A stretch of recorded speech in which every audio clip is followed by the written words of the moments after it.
Hello friends, I am Shweta and you are watching Home Science Learning Point.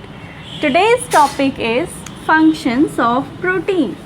Last videos में हमने protein के बारे में chemical composition of protein पढ़ा था, साथ ही हमने क्लासिफिकेशन ऑफ प्रोटीन पढ़ा था, न्यूट्रिशनल क्लासिफिकेशन ऑफ प्रोटीन पढ़ा था। आज हम बात करेंगे फंक्शंस ऑफ प्रोटीन, यानी कि प्रोटीन के क्या कार्य हैं, कार्य के बारे में चर्चा करेंगे। यानी प्रोटीन हमारी बॉडी में क्या क्या कार्य करता है, किस प्रकार हमारे लिए बेनिफिशियल है, क्यों हमें प्रोटीन अपनी डाइट में इंक्लूड करना चाहिए। तो पहली बात जो हम कर रहे हैं वो कर रहे हैं growth and maintenance of tissues. तो हमारे बॉडी, जैसा कि हम सभी जानते हैं कि हमारी जो बॉडी का निर्माण हुआ है वो सेल्स एंड टिश्यूज़ से मिलके बना होता है। तो पहली चीज़ जो है वो सेल्स के फॉर्मेशन में, यानी कि बनने में, टिश्यूज़ के फॉर्मेशन और रिपेयरिंग में, cells formation and tissues repairing में जो प्रोटीन है वो बहुत ही ज़्यादा हेल्पफुल होता है। इसीलिए growth and maintenance of tissues पहली चीज़ जो आती है कि टिश्यूज़ की ग्रोथ और उसकी मेंटेनेंस में, यानी जब हम कोई भी फिज़िकल वर्क करते हैं, फिज़िकल एक्टिविटीज़ करते हैं, तो उस दौरान जितने भी हमारे टिश्यूज़ हैं, सेल्स हैं, वो क्या होते हैं, उनकी क्षति होती है। लेकिन प्रोटीन जो है इनकी मरम्मत का कार्य करता है। जो उसमें टूट फूट आती है उसको क्या करता है, मेंटेनेंस का कार्य करता है और उसको ग्रो करता है, उसके ग्रोथ में हेल्पफुल होता है। नेक्स्ट है आपका जो सेकेंड इसके जो फंक्शन है वो क्या है, formation of essential body compounds. अब ये हमारे कुछ बॉडी के ऐसी एसेंशियल कंपाउंड्स हैं जिनका ये फॉर्मेशन करता है, जैसे कि प्रोटीन, हीमोग्लोबिन में भी प्रोटीन पाया जाता है, प्रोटीन हीमोग्लोबिन के नाम से। तो क्या करता है, to oxidise food molecules need oxygen. जो हमारे फूड के मॉलिक्यूल्स होते हैं उनको ऑक्सीडाइज करने के लिए हमें ऑक्सीजन की ज़रूरत पड़ती है। और ऑक्सीजन जो है, oxygen molecules during respiration and transportation of oxygen by blood. तो जब हम रेस्पिरेशन यानी श्वसन क्रिया करते हैं तो उस दौरान जो ऑक्सीजन मॉलिक्यूल्स हमें मिलते हैं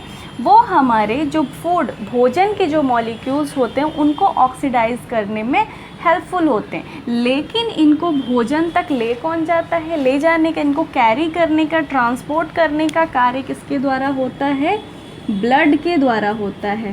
ठीक है, ऑक्सीजन का जो ट्रांसपोर्टेशन है वो ब्लड के द्वारा होता है। और ब्लड में किसके द्वारा, ब्लड प्रोटीन यानी कि हीमोग्लोबिन के द्वारा। तो जो हमारे न्यूट्रिएंट्स हैं, जो हमारे फूड मॉलिक्यूल्स हैं, उनके ऑक्सीडेशन में जो है ये हमारा प्रोटीन बहुत ही हेल्पफुल है। नेक्स्ट है हमारा एंजाइम। जितने भी हमारे डाइजेस्टिव एंजाइम्स हैं, जूसेस हैं, उनके सिक्रीशन के लिए, उनके फॉर्मेशन के लिए प्रोटीन बहुत ज़रूरी है। नेक्स्ट है हार्मोन्स, जैसे कि कुछ ऐसे हार्मोन्स हैं लाइक इंसुलिन, गैस्ट्रिन और ग्रोथ हार्मोन्स आर प्रोटीन और पेप्टाइड। ये हमारे क्या हैं, ये एक तरह से प्रोटीन या पेप्टाइड हैं। नेक्स्ट है regulate metabolic function of cells. जो सेल्स जो हमारे हैं उनके रेगुलेशन में, उनके मेटाबॉलिक रेगुलेशन में ये क्या करते हैं, ये रेगुलेशन फंक्शन में बहुत ज़्यादा हेल्पफुल है। नेक्स्ट है कंट्रोल रिप्रोडक्शन। ये रिप्रोडक्शन को भी कंट्रोल करते हैं, डिपेंड करता है, रिप्रोडक्शन भी इनके ऊपर डिपेंड करता है कि आपके न्यूट्रिशनल जो रिक्वायरमेंट है प्रोटीन की वो कितनी फुलफ़िल हो पा रही है। नेक्स्ट है ट्रांसपोर्ट्स ऑफ न्यूट्रिएंट्स को हमारे ब्लड में सप्लाई, ब्लड द्वारा हमारे न्यूट्रिएंट्स की सप्लाई जो है हमारे सेल्स एंड टिश्यूज़ को होती है। तो उसको कैरी करके ले आना उसमें भी क्या है, प्रोटीन जो है बहुत हेल्पफुल है। नेक्स्ट है रेगुलेशन ऑफ वाटर बैलेंस। जितने भी फ्लूइड्स हम इनटेक करते हैं, जो भी वाटर कंटेंट फूड या जितने भी फ्लूइड्स, वाटर हो गए, जूसेस हो गए, जो भी फ्लूइड्स आइटम हैं, उन्हें जब हम इंटेक करते हैं तो वो दो भाग में डिस्ट्रीब्यूटेड होते हैं। एक इंट्रासेलुलर यानी कि सेल्स में जाते हैं और दूसरा है इंट्रावेस्कुलर यानी कि ब्लड वेसल्स में जाते हैं। तो और ये क्या है, इनको कौन मैनेज करता है, इनको मैनेज करता है प्रोटीन। नेक्स्ट है मेंटेनेंस ऑफ एप्रोप्रिएट पीएच। क्या करता है, protein in the blood works as buffer.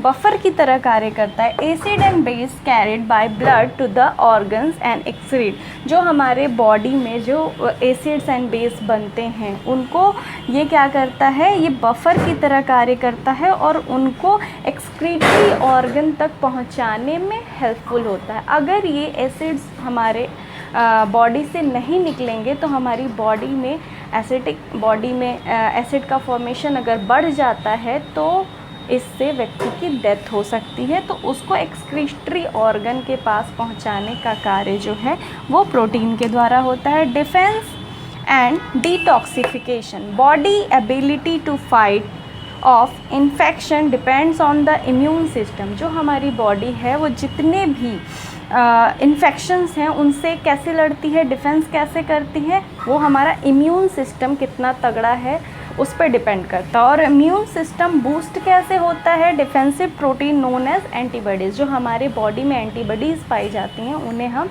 Defensive protein के नाम से भी जानते हैं, जो कि हमारे इम्यून सिस्टम को बूस्ट करता है और किसी भी प्रकार के इन्फेक्शन से लड़ने की क्षमता हमें प्रदान करता है। नेक्स्ट है source of energy. Source of energy, जैसा कि हम जानते हैं कि 1 ग्राम प्रोटीन जो है उससे 4 किलो कैलोरी एनर्जी हमें प्राप्त होती है। Same as carbohydrate 1 gram carbohydrate भी हमें क्या देता है, 4 kcal ऊर्जा देता है।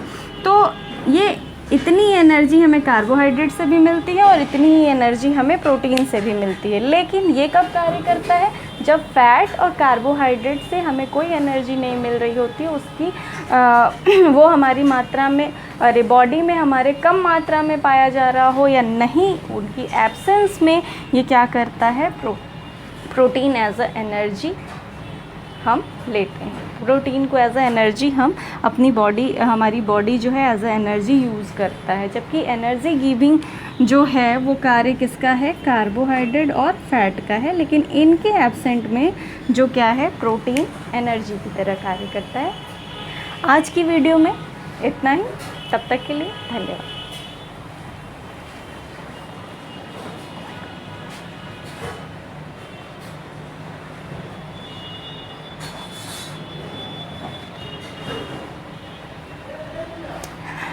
नेक्स्ट हम अगर बात करें तो अगली वीडियो में हम प्रोटीन के डाइजेशन, एब्जॉर्प्शन के बारे और मेटाबॉलिज्म के बारे में बात करेंगे कि कैसे इसका डाइजेशन होता है, कैसे एब्जॉर्प्शन होता है और कैसे ये मेटाबोलाइज्ड होता है। और हमारा अगला टॉपिक जो है वो किन किन फूड प्रोडक्ट्स में कितनी मात्रा में हमें प्रोटीन प्राप्त होता है, इसके बारे में हम चर्चा करेंगे। तो आज का ये टॉपिक हमारा यहीं समाप्त होता है। तब तक के लिए बाय बाय फ्रेंड्स।